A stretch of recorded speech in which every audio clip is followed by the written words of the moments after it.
Bapak Ibu yang terkasih di dalam Tuhan, mari bersama-sama kita sejenak untuk merenungkan firman Tuhan. Terlebih dahulu, kita akan bersaat teduh.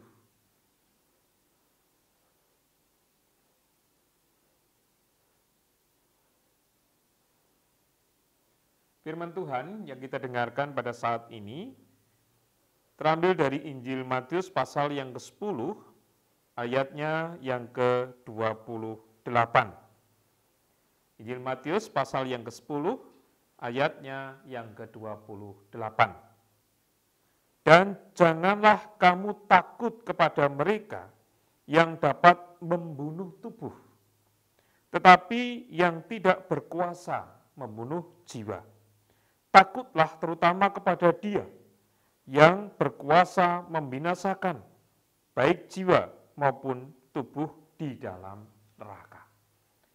Saudara yang terkasih, takut, kalau saya tanya, takut itu perasaan yang baik atau yang buruk? Jawabannya juga ada dua, ya baik, ya buruk.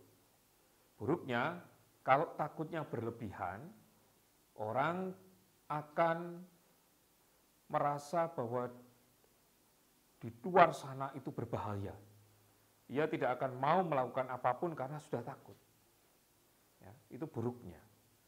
Takut berlebihan akan membuat ia semakin merasa kecil, tidak berani melakukan apapun. Baiknya, takut itu adalah sebenarnya bagian peringatan diri kita. Kalau orang terlalu berani juga tidak bagus. Sehingga takut itu diberikan Tuhan supaya kadang-kadang orang merasa bahwa di sana ada lebih yang kuat daripada saya. Ada yang lebih kuat daripada saya. Di sana ada yang lebih daripada saya dan seterusnya. Mungkinkah apa yang saya lakukan diterima orang? Ada perasaan khawatir, ada perasaan takut.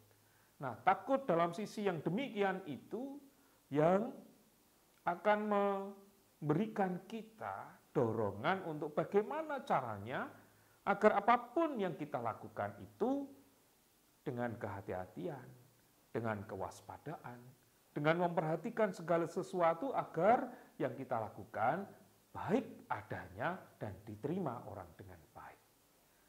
Nah, oleh karena itu kalau kita berhadapan dengan perasaan-perasaan takut kita, tentu kita harus memahami terlebih dahulu situasinya.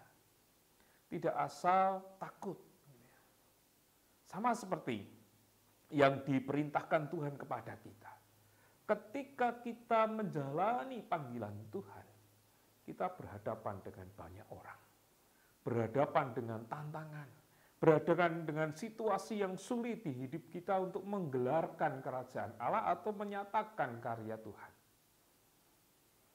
Sehingga kadang-kadang kita pun menjadi ciut nyali, tidak mau menyatakan diri sebagai umat kepunyaan Tuhan, karena sudah takut. Tetapi firman Tuhan hari ini mengingatkan kepada kita, supaya kita harus terus menyatakan karya Tuhan di dalam kehidupan kita.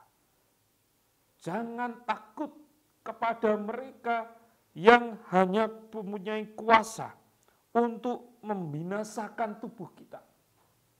Tetapi ia tidak punya kuasa untuk membunuh jiwa.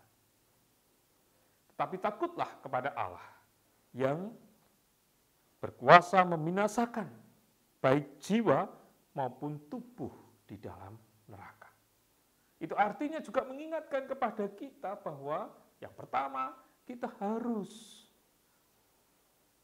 berani menyatakan karya panggilan Tuhan di dalam kehidupan kita, dalam situasi apapun yang kita hadapi. Jangan pernah takut, atau jangan kemudian berhenti oleh karena tantangan-tantangan hidup kita untuk mewartakan Injil Tuhan. Sebab kenapa? Hidup kita tidak hanya di sini. Hidup kita juga di alam lain, di sana bersama Tuhan. Tuhan punya kuasa tidak hanya di dunia, tetapi juga Tuhan punya kuasa di dunia akhir, atau dunia yang kedua setelah dunia kita.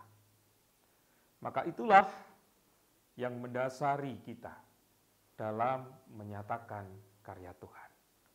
Oleh karena itu, saudara yang terkasih, melalui firman Tuhan ini, mari bersama-sama dengan penuh keyakinan menyatakan karya Tuhan di dalam kehidupan kita. Sehingga kita dan banyak orang merasakan berkat Tuhan. Tuhan memberkati.